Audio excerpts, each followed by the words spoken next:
માતાજી જય શ્રી કૃષ્ણ. રવિવારની રજાના સોલંકી હંસાબેનના તો મારા યુટ્યુબ ચેનલમાં નજરે નિહાળતા મારા ભાઈ ભક્તો અને જય માતાજી કહું છું. સરસ મજાના ફૂલડા. તો આજ તો રજા નિશાળની અંદર રજા એટલે મજા. કોઈ દેવ મંદિરે જઈએ, કોઈ પાંચ બેની પાસે થોડોક સત્સંગ કરી, ચા પાણી પીએ અને અઠવાડિયાના દળના દળીને ભળીએ. આખો દી હારા હાર રજા એટલે મજા. એમ બે હવાનું નહીં થતું હંસામાં. તમારે વાત તો હાશી. તો આપણે સાવી હોય નિશાળ એટલે અઠવાડિયાનું 2-3 વખત ઉખડી હોય, 2 વખત દાળ ઢોકળી હોય, એટલે ઓછામાં ઓછા 5 દળના દળવાના.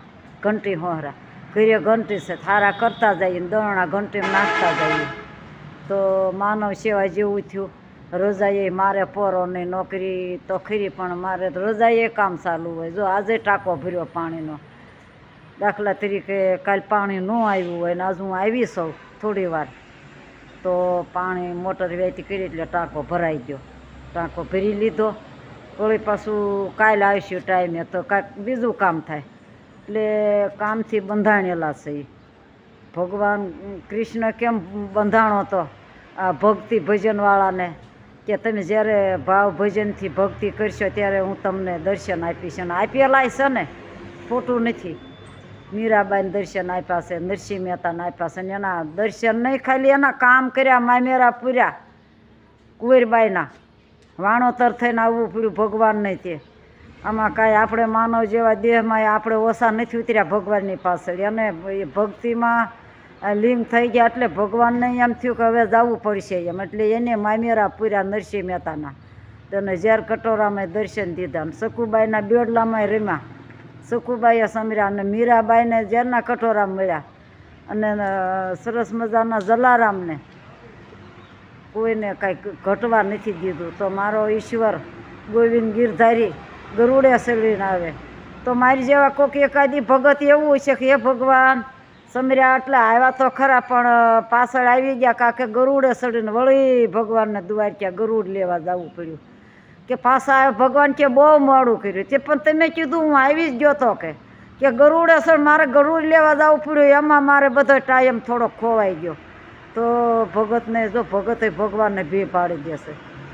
એટલે આમાં કાંઈ એવું કુદરતીમાં એવું રાખવું નહીં કે ભગવાન ક્યાં નથી. અણુમાં છે, કણું કણુંમાં છે, ફૂલે ફૂલે સરસ મજાની સુગંધ લહેરાય છે આ ફૂલડાની.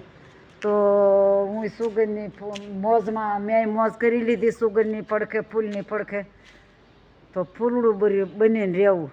તો મેં કીધું ફૂલડું બનીને તો ફૂલડું થાનથા ઘરમાં જાય તો હું તો આમને એમ રહી જાઉં. એ વાત તો હાશી કે હો. તો લ્યો અત્યારે બસ આટલું. આખો દી બનાવી રહેજો. મારા વિડીયામાં સારો લાગે કે લાઈક શેર સબસ્ક્રાઈબ કરવાનું તો ભૂલતા ને. હવે તો હું કાંઠે આવી ગયો છું, કિનારે. તો મારી તમારી મદદથી આખો દી સુખડીનું ભળ્યું 20 કિલા ને દાળ ઢોકળીનું ભળ્યું 30 કિલા.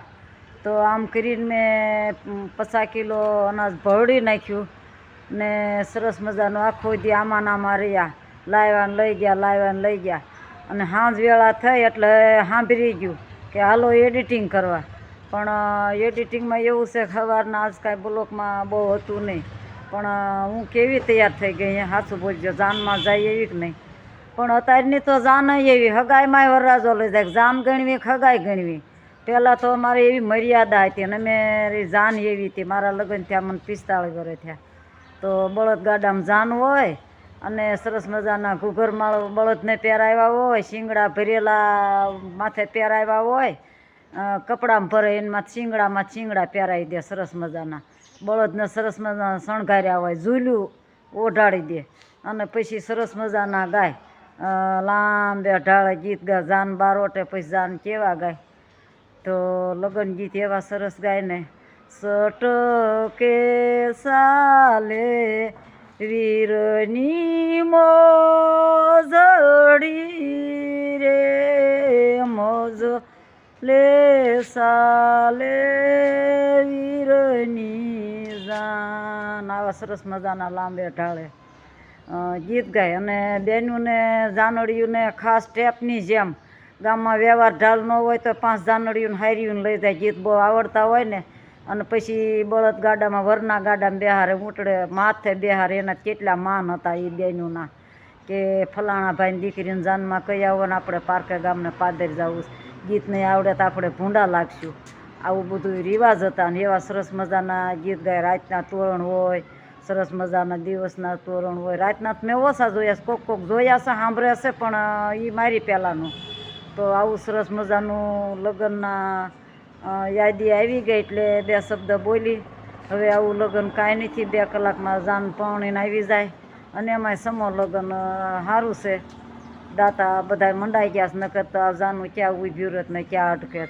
અને એ વખતે તો બધાને પ્લોટ જબરા હતા, વંડા અત્યારે બધાને બિચારાને માન રહેવા હોય. હવે આમાં જાનુને બોલાવીને આ બધાને ક્યાં ઉતારા આપવાને, ક્યાં હવે ઉતારાય કોઈ નથી દેતું. ઉતારા દે એટલે બધી વ્યવસ્થા પાગરણની કરવાની, હુવા બેહવાની કરવી, ચા પાણીની કરવી, જાય ત્યાં સુધી અને હાંસવા. આવું બધું ઉતારાવાળાને થોડીક જવાબદારી આવી જાય. એટલે ઉતારા આ બહુ એક તો વિચારધારા સારી થઈ ગઈ સમો લગ્નની. ભગવાન એને જુગ જીવાડે ને જાજુ આપે. આવા દાતાને કરોડપતિ બનાવી દે ને તો આ દાતા છે ને એ દીકરીઓને પરણાવે એટલે કાંઈ બહુ જગ્યાની કોઈ વસ્તુ માણાને આમ તકલીફ ન રહે. આમ તો સારી સુવિધા થઈ ગઈ છે. પણ અમે હવે આ લગ્ન જોઈને તે અમને આમ નવાઈ જેવું લાગે.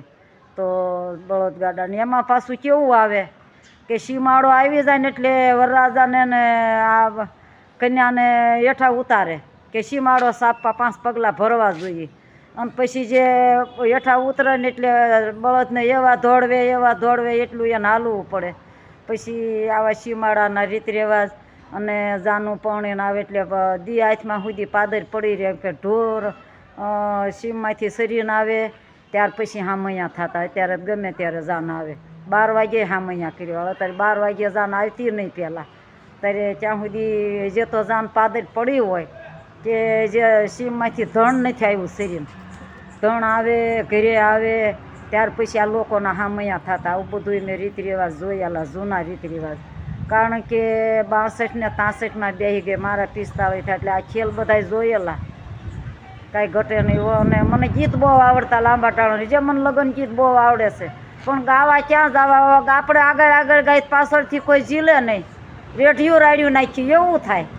એટલે ગીત ગાવાના શોખ છે ને એ તો જે મને ખૂટતા નથી. મને ગીત બહુ આવડે છે, સરસ મજાના લગ્ન ગીત લાંબા ઢાળાના. જૂના ગીતનો ઓર્ડર દેવો હોય ને તો આપણે બકતા તો આપણે આવીશું વિના મૂલ્ય.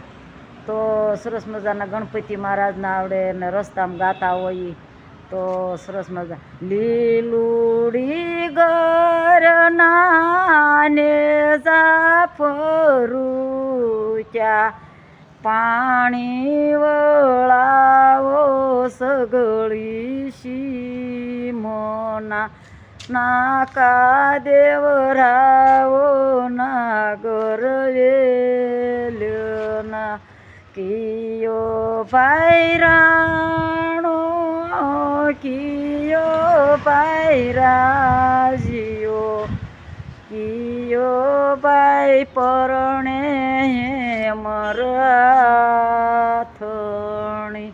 હવે આવા સરસ મજાના ગીત ભર્યા ગાતા હતા.